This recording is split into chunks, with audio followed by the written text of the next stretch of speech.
పాలమూరు ఎత్తిపోతల పథకం 80% పూర్తయిందని గత ప్రభుత్వం ప్రగల్భాలు పలికిందని కానీ ఆచరణలో మాత్రం అది సాధ్యం కాలేదని దానికి షాద్నగర్ నియోజకవర్గంలో అసలు లక్ష్మీదేవిపల్లి రిజర్వాయర్ ఊసేలేదని షాద్నగర్ ఎమ్మెల్యే వీర్లపల్లి శంకర్ అసెంబ్లీలో ప్రస్తావించారు.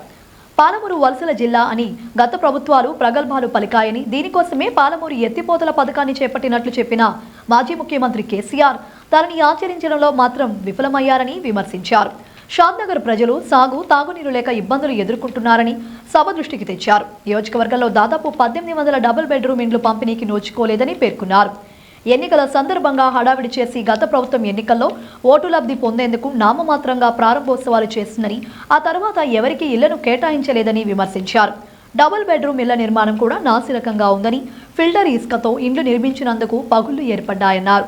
పేదల జీవితాలతో చెలగాటమాడిన గత ప్రభుత్వం చేసిన తప్పిదాలపై సమగ్ర విచారణ జరిపి పేదలకు డబుల్ బెడ్రూమ్ ఇండ్లు అందేలా చూడాలని సభ ద్వారా ఆయన కోరారు.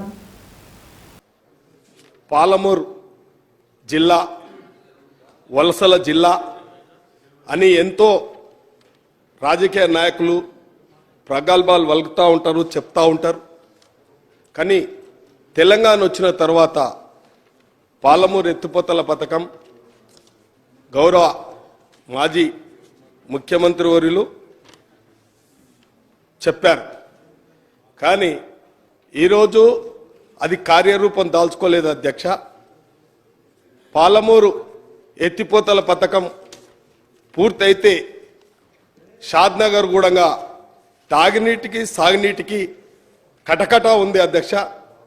షాద్నగర్ ఎత్తైన ప్రాంతం, తాగునీరు లేక సాగునీరు లేక రైతులు ఇబ్బంది పడతా ఉన్నారు. ఇవాళ ఈ యొక్క పాలమూరు 72 జీవో కూడా మరి తెలంగాణ ఉద్యమం కంటే ముందు 72 జీవో కూడా ఇష్యూ కాబడ్డది. దాని ప్రకారం కాకుండా తమరందరికీ తెలుసు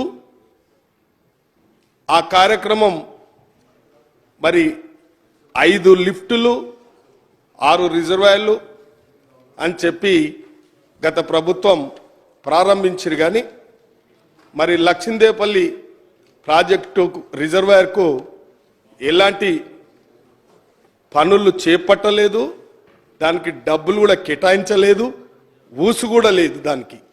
కానీ 80% పూర్తి చేసినాం అనేది పచ్చి అబద్ధం అధ్యక్ష. మరి లక్ష్మీదేవిపల్లి రిజర్వాయర్ నిర్మాణం చేసినట్లయితేనే షాద్నగర్కు తాగునీరు వస్తుంది కాబట్టి తీవ్రమైన సమస్య. మరి ప్రతి ఒక్క నాయకులు చెప్తారు షాద్నగర్ ఎత్తైన ప్రాంతం అని చెప్పి.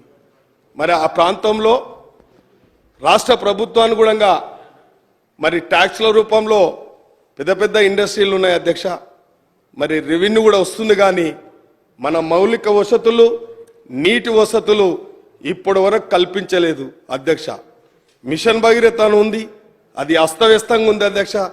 ఇప్పటి వరకు అది కొన్ని మున్సిపాలిటీలకైతే ఆ మిషన్ భగీరథ నీరే రాలేదు అధ్యక్ష.